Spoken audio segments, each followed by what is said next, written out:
শেখ হাসিনাকে যদি ভারত ফেরত দেয় তাইলে বাংলাদেশে আর কোনো দিন কেউ ভারতের দালালি করার মানে এটা আর সে এই ব্রোকারির জায়গাটা কেউ আর নিবে না। সুতরাং তার এই ব্রোকারির যেই দোকানদারি এটা খুলে রাখার জন্যই সে শেখ হাসিনাকে রক্ষা করবে। এখন শেখ হাসিনাকে রক্ষা করতে গিয়ে তার কি সমস্যা হচ্ছে?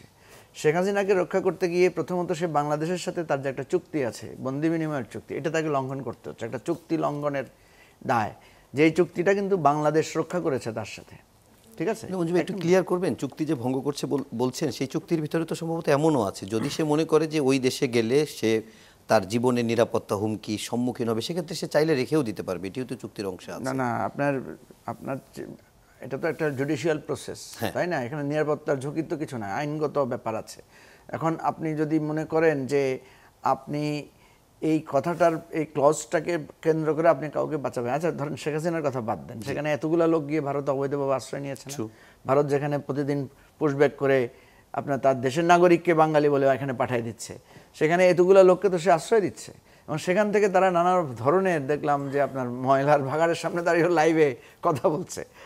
কথা হচ্ছে ভারত তার ওই দালালদের যে মানে প্রক্রিয়া, যে দালাল পোষণের যে প্রক্রিয়া, ওইটা রক্ষা করতে গিয়ে যেটা দাঁড়াচ্ছে তার ফরেন পলিসি কিন্তু ধ্বংস হয়ে যাচ্ছে। পাসপোর্ট নেই এরকম ব্যক্তি ন্যাশনাল টেলিভিশনগুলোতে ইন্টারভিউ দিচ্ছে, এটা কিভাবে সম্ভব?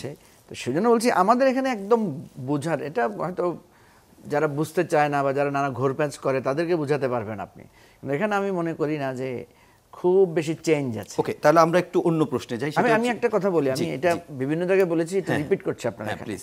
ভারতের সাথে আমি একটা মানে আন্ডারস্ট্যান্ডিং এর প্রস্তাব দিচ্ছি যে ভারত তো আপনি আবার জানেন যে বলেছে যে তারা অন্তর্ভুক্তিমূলক নির্বাচন চায়। এর অর্থ কি?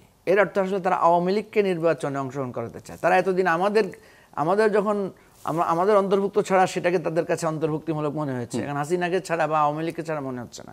তো ভারতের সাথে আমি মনে করি যে একটা এরকম হতে পারে যে ঠিক আছে শেখ হাসিনাকে ফেরত দেন, আইনের আওতায় আনুক, আর আওয়ামী লীগের নিষেধাজ্ঞাটা প্রত্যাহার করে আমরা আওয়ামী লীগকে বলি যে আসেন ইলেকশনে আসেন।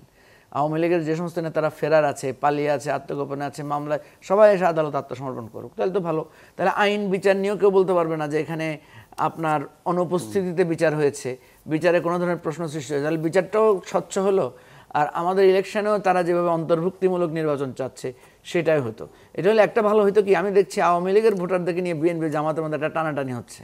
তো এখানে যদি আওয়ামী লীগের লোকেরা ইলেকশন করতো তাহলে এই টানাটানিটা থেকে বাঁচা যেত, এবং আমার কাছে যে মনে হচ্ছে যে ইলেকশনটাও আমরা বাঁচতাম। কিন্তু ওই জায়গাতে ভারত সেটা করবে না। আপনি অন্তর্ভুক্তিমূলক নির্বাচনের কথা বলছেন, তো বাবা অন্তর্ভুক্তির জন্য শেখ হাসিনাকে আমাদের সাথে অন্তর্ভুক্ত করে দেন না। আপনার আওয়ামী লীগের যারা আপনার ওখানে যে খুন করে, গুম করে, লুটপাট করে দেশটাকে ধ্বংস করে তাদেরকে অন্তর্ভুক্ত করে দেন আমাদের সাথে, আমরা একটা অন্তর্ভুক্তিমূলক ইলেকশন করি।